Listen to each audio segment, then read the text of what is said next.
أهلا وسهلا بيكم في قناتنا غواص في بحر الفلك. معاكم رشا سامي، وإن النهاردة هنتكلم عن برج الناس كتير قوي بتقلق منه، وأول ما بيسمعوا كده بيبقوا متوترين كده كأن في حاجة غلط. هو بيتقال عنه إنه أجن برج الجوزاء. طيب، مبدئيا عايزين نتكلم عن برج الجوزاء باستفاضة شوية. صفاته، مميزاته، عيوبه، ايه اللي بيميزه عن غيره، ايه اللي ممكن ناخد بالنا واحنا بنتعامل مع مواليد الجوزاء فيه عشان ما نزعلهمش. حاجات كتير. طيب، مبدئيا برج الجوزاء برج هوائي غير ثابت. شخصيته كده، يعني هو متغير، بيتكيف على كل الأوضاع، عامل زي المادة المرنة كده، زي الهوا، ما تقدريش تمسكي، يعني محدش يقدر يمسكه. هو عامل زي الزيبق، اللي هو الحاجة اللي مش ممكن تتمسك، ملهاش ملكة كده. أذكى برج في الأبراج من حيث الذكاء يعني، والمخ الشغال على طول، وسرعة البديهة، وفعلا هو سريع البديهة جدا وبيلقطها كده وهي طايرة. برج الجوزاء أكتر برج مفكر، ما بيبطلش تفكير 24 ساعة، تفكيره ده ما بيوقفش. أكتر برج عنده حب للتغيير وعدم ثبات، على ما بيحبش الروتين أبدا. برج الجوزاء بيحب التغيير، بيحب كل يوم يبقى شخصية جديدة، بيحب كل يوم المكان اللي قاعد فيه يبقى فيه شكل جديد، بيحب كل يوم مكتبه لو هو بيشتغل يبقى حاطط عليه حاجة جديدة. شكله بيحب يغير فيه كتير قوي. مواليد الجوزاء سواء رجالة أو ستات بيحبوا التغيير وبيحبوا اللبس جدا. بس تحس بقى الجوزاء عكس الثور اللي كنا بنتكلم عنه الحلقة اللي فاتت.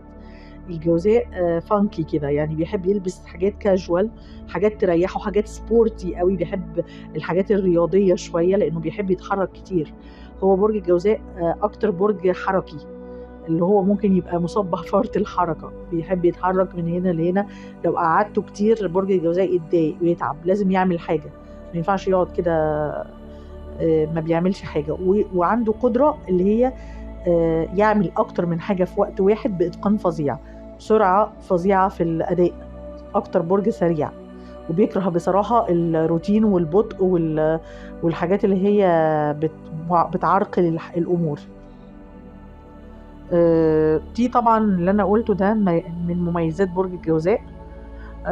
وذكي، ولماح جدا، يعني احنا قلنا برضو موضوع سرعة البديهة، وهو لماح، وعينيه عاملة زي الكاميرا، بتلقط كل حاجة بسرعة جدا وبتسجل. وهو اجتماعي جدا، متكلم رائع، يعني دبلوماسي هايل. بيعرف يتكلم كويس جدا، محاور، ويعرف يتفاوض ويعرف يبيع ويشتري كويس جدا ويفاصل. بيشتغل مثلا في الاعلام ينجح جدا، يشتغل صحفي يبقى فظيع وسريع في انه يجيب المواضيع الجديده. ممكن مترجم في اللغات لان هو بيجيد اللغات جدا، هو عنده تالنت جدا في موضوع اللغات. فالجوزاء اكتر واحد يتعلم لغات بسرعه مثلا. متكلم جدا بصراحه الى حد الرغي، يعني هو اغلب مواليد برج الجوزاء بيعرفوا يتكلموا كتير، بس هو ما يعرفش يعبر عن مشاعره هو، يعني ما يعرفش يقول اللي جواه قوي، وخصوصا في مشاعر الألم يعني أو الزعل. ما يعبرش بقى، يعني تلاقيه ما يقولش حاجة، وبيقلب كل حاجة ممكن تبقى جد هزار عشان يتغلب على الشعور بالحزن. يعني ممكن يقلب كل حاجة كوميدي وهزار عشان ما يحسش بجو الكآبة ويبقى عايش دور الدراما كوين. ده ما عندوش الحتة دي، بيعرف يطلع من الواحد الكلام كويس. لو انت عايز تقول يعني مثلا في سر انت يعني مش عايز تقوله، تقدر مع الجوزاء يخليك تعرف تقوله عادي جدا وانت مستريح. يعني الجوزاء في الحتة دي جدا. عيوب الجوزاء، يعني في ناس بقى بتقلق منه عشان كده، ان هو بيزهق جدا، هو بيزهق، بيحب التغيير، ما يعرفش يقعد ساكت، وما بيحبش الحاجة اللي تطول ويبقى ملهاش حاجة جديدة بالنسبة له. فهو ممكن مثلا في العلاقات العاطفية أول ما يحصل أي مشاكل كده يقلب ويشوف غيرك. يعني هو في الحتة دي شوية الجوزاء، خصوصا طبعا في الرجالة. يعني البنات دايما عاداتهم وتقاليدنا وكده بتحجم شوية البنات في النقطة دي. لكن يعني هو عموما ما بيبكيش على الأطلال. لو في شخص أذاه أو شخص سام، بيطلعوا من حساباته، وعلى قد ما حبه على قد ما بيعرف يطلعه من حساباته. ما عندوش حته التعلق المرضي دي خالص، يعني ما عندوش الجوزاء بيعرف يتكيف. يزعل، يوجع، يبقى جواه، وهو حساس جدا طبعا، على فكره حساس جدا جدا، حساسيه ممكن تكون مفرطه.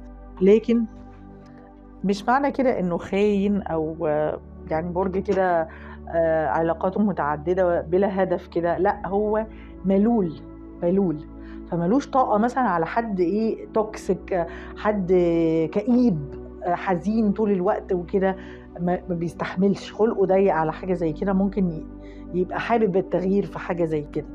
الرجاله بالتحديد في برج الجوزاء فيهم الصفه دي. البنات هتلاقيها زهقت، هي مش هتسيبك لكن هي زهقت، ويبان عليها ده بان هي هتتجاهلك خالص، مش هتتكلم معاك، هتيجي تكلمها هتلاقيها مش عايزه ترد عليك. هي بتبقى ملهاش مزاج ان هي تقول لك كلام يجرحك، فبتقول تخليها لوحدها شويه كده لحد ما هي يمكن انت تفهم انت عملت ايه او ايه مشكلتك او كده. فهو بس يعني بيقولوا عليه مجنون عشان هو متقلب جدا.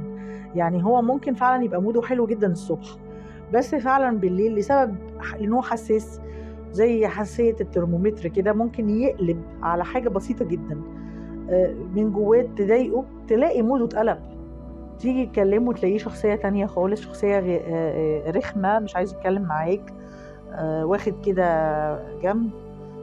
فتستغرب التقلب ده، ويجي الصبح يضحك عادي جدا. هو كده، ده برج الجوزاء، بياخد مع نفسه الوقت كده اللي هو موده بيتقلب، وهو نفسه مبيبقاش عارف هو اتقلب ليه ورجع ليه. هو شخصيته كده. في الحالة دي ابعدوا عنهم لحد ما هم لوحدهم يظبطوا ويجوا لوحدهم. يعني هم الجوزائيين ما عندهمش حته قلبهم مش اسود، يعني هتيجي تكلمهم وهم راقوا خلاص هيردوا عليك عادي جدا. بس ما عندهمش فكره انه يعرفوا يظبطوا المود بتاعهم. هم لوحدهم ما مش فاهمين نفسهم في الحته دي. مليون شخصيه في وقت واحد بتبقى عندهم الحته دي، كلهم الجوزائيين كده. هو العلامه بتاعتهم والساين بتاعتهم 2 توأم كده، فازدواجية. يعني عندهم من صفاتهم الأساسية ازدواجية الشخصية، يعني عندهم شخصيتين، شخصية حلوة وشخصية شريرة شوية. فأنت وحظك بقى ومين اللي ماسك الشفت. فعشان ما يحصلش مشكلة، بس هو مش انتقامي ومش سواء عنده سواد قلب أو زي ما اتكلمنا عن أبراج أخرى يعني بيفضل محوش أو لا لا، هو بيطلع المود ده وبعدين بيرجع عادي جدا. التقلب ده اللي يعاشره ممكن اللي بيحب التغيير او ما بيحبش الروتين او ما بيحبش انه يحس ان هو قاعد مع حد رتيب. الجوزاء ممتاز جدا في الصفات دي، شخص ما يحسش معاه اي حد بالملل. هو بجد فاني جدا، اجتماعي جدا، كاريزماتيك جدا.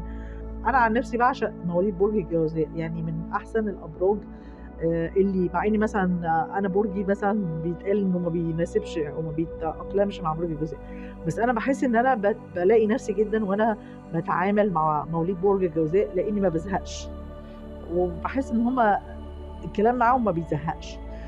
ففعلا من احسن الابراج للي يفهمهم صح. في حته ان هم عندهم سرعه بديهه وذكاء، وهتلاقي دايما في تجديد، فده شيء يعني انا بشوفه ان هو ممتاز. في ناس بقى اللي هي تقليديه وكلاسيكيه وما بتحبش التغيير وما بتحبش الجنان، ممكن الجوزاء ما يكونش مناسب معاهم. اتمنى تكون الحلقه عجبتكم، وان شاء الله المره الجايه نتكلم على اكتر برج شاعري ورومانسي في الدنيا وحساس في العالم، برج السرطان. القاكم ان شاء الله في الحلقه الجايه.